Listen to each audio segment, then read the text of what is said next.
అభివృద్ధికి విఘాతం అంటే డెవలప్మెంట్. ప్రతిసారి ఏదో ఒక రాష్ట్రంలో ఏదో ఒక చోట ఎన్నికలు జరుగుతూ ఉండడం వల్ల అటు రాష్ట్ర ప్రభుత్వాలు కానివ్వండి, లేదంటే ఇటు కేంద్ర ప్రభుత్వం కానీ సుస్థిరమైనటువంటి నిర్ణయాలు తీసుకోలేకపోతున్నాయి. ఎన్నికల కోడ్ రావడం వల్ల పథకాలు తేలేకపోతున్నాయి.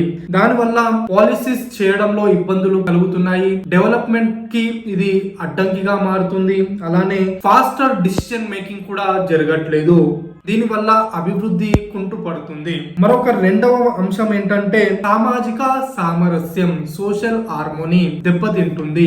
ఎప్పుడు ఏదో ఒక చోట ఎన్నికల కారణంగా రాజకీయ పార్టీలు ఆ ఎన్నికల్లో లాభం పొందేందుకు అక్కడ ఉన్నటువంటి కులాలను మతాలను రెచ్చగొట్టి నేషనల్ ఇంటిగ్రిటీని దెబ్బతీస్తున్నాయి. కాబట్టి నేషనల్ ఇంటిగ్రిటీని కాపాడేందుకు కృషి చేయాలి. అలానే నేషనల్ ఇంటిగ్రిటీ, సోషల్ ఇంటిగ్రిటీని మనం కాపాడాల్సిన అవసరం ఉంది. కాబట్టి ఒకవేళ 5 సంవత్సరాలకు ఒక్కసారి మాత్రమే ఎన్నికలు జరిగితే కేవలం ఒక్కసారి మాత్రమే ఇలాంటి అవకాశం ఉంటుంది. పదే పదే ఇలా కులాలను మతాలను రెచ్చగొట్టే అవసరం ఉండదు.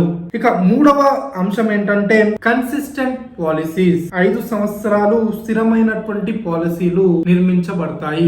ఒకేసారి ఎన్నికలు జరపడం వల్ల ప్రతిసారి మనం ఎన్నికల మూడ్ లో ఉండం. కాబట్టి కేవలం లాంగ్ టర్మ్ విజన్ తో పాలసీస్ నిర్మించడానికి అవకాశం ఉంటుంది.